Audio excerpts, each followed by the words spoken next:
कक्षा 9 विषय गणित प्रश्नावली 4.1 दो चरों वाले रैखिक समीकरण। परिभाषा: वह समीकरण जिसे ax plus by plus c बराबर 0 के रूप में व्यक्त किया जा सकता है जहाँ a b c वास्तविक संख्याएं और a और b दोनों शून्य नहीं है, दो चरों वाला रैखिक समीकरण कहा जाता है। तो अब हम बात करेंगे कि दो चरों वाले रैखिक समीकरण को किसे कहते हैं। ये इसकी परिभाषा थी।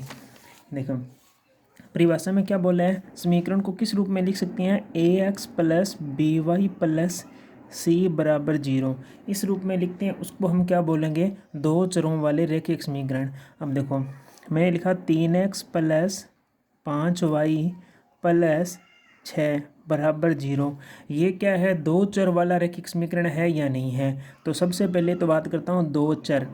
चर क्या होते हैं, चर जो ये मान होते हैं x y, ये कुछ भी हो सकते हैं जैसे x y z a b c d f g h, इस प्रकार कोई भी मान है वो सारे मान क्या कहलाते हैं, चर मान कहलाते हैं। ठीक है, इनकी जगह x y की जगह कुछ भी मान सकता है। ठीक है, तो वो क्या कहलाते हैं, चर।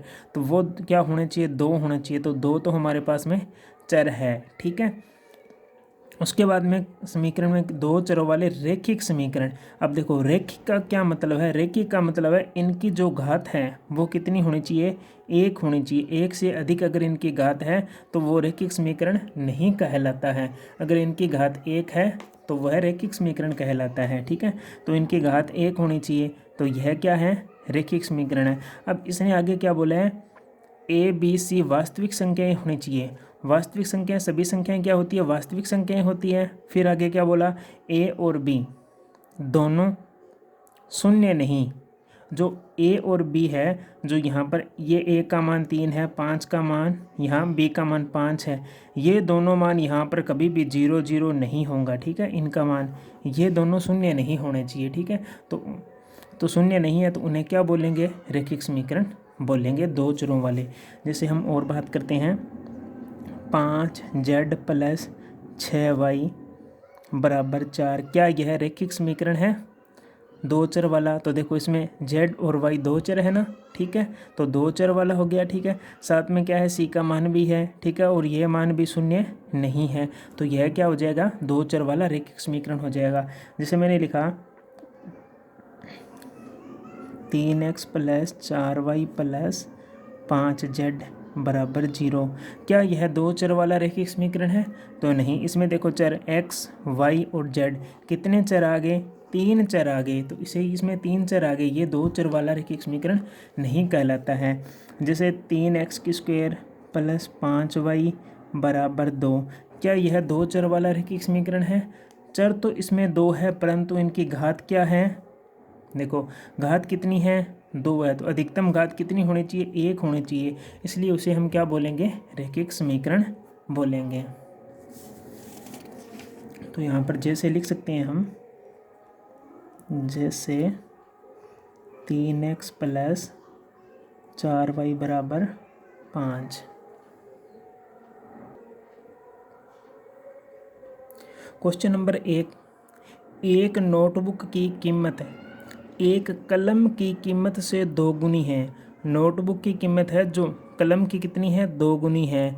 इस कथन को निरूपित करने के लिए दो चरों वाला एक रैखिक समीकरण लिखिए। हमें इसको दो चर वाले रैखिक समीकरण के रूप में लिखना है। मानना क्या है, मान लीजिए नोटबुक की कीमत क्या है, x रुपये, और कलम की कीमत क्या है, y रुपये। इस प्रकार हमें मान के करना है। तो क्वेश्चन नंबर 1 में क्या दिया था, माना नोटबुक की कीमत, नोटबुक की कीमत कितनी है, x रुपये, तो हमने x रुपये लिख दी नोटबुक की कीमत। ठीक है, उसके बाद में कलम की कीमत बराबर कितनी, y रुपये, आ गई। अब बात करते हैं प्रश्नानुसार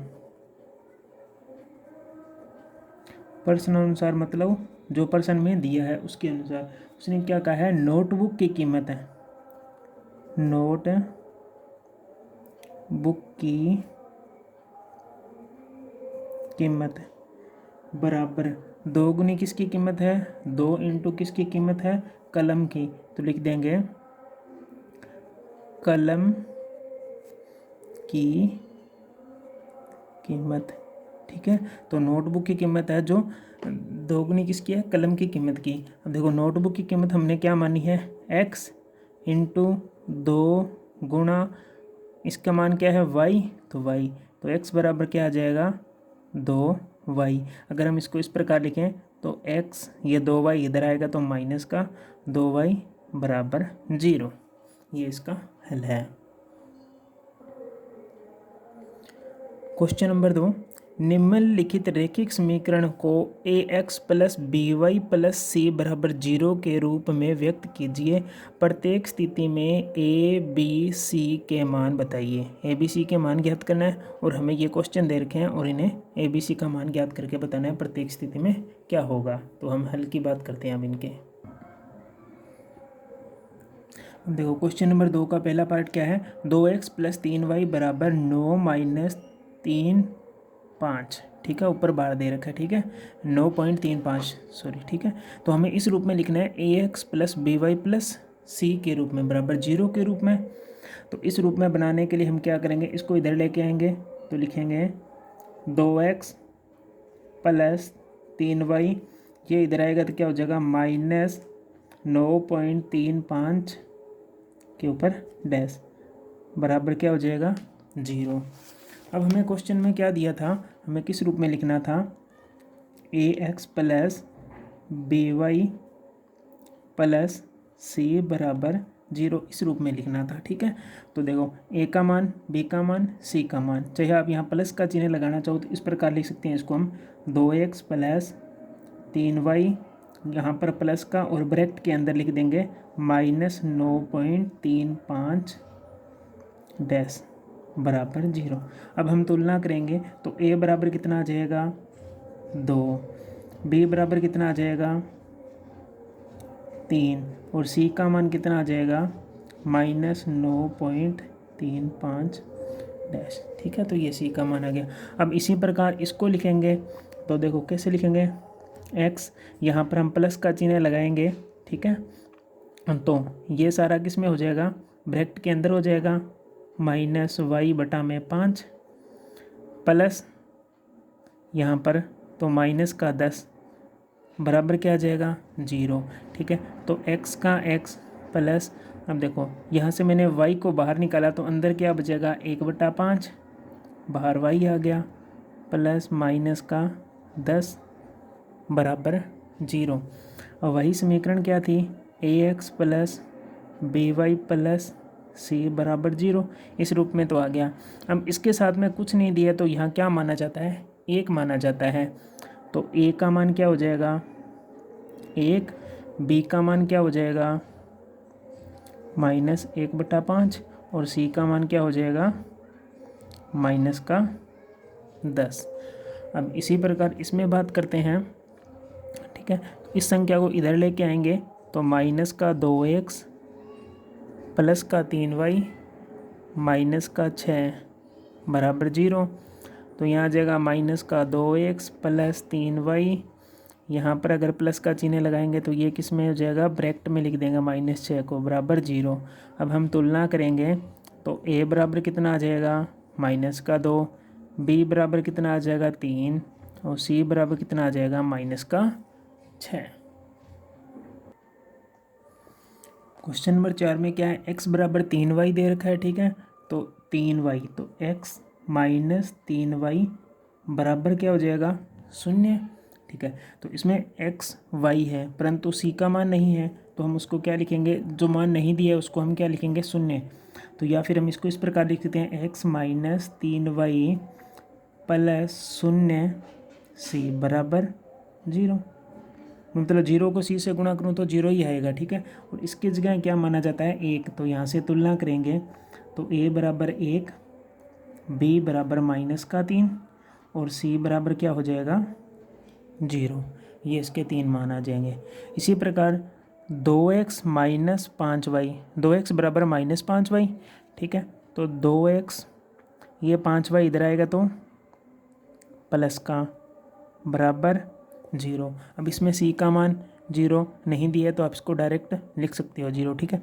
तो तुलना करेंगे, a बराबर क्या हो जाएगा 2, b बराबर क्या हो जाएगा 5 और c नहीं दिया है तो उसका मान क्या हो जाएगा 0 हो जाएगा। क्वेश्चन नंबर 7 दे रखा है 3x प्लस 2 बराबर 0।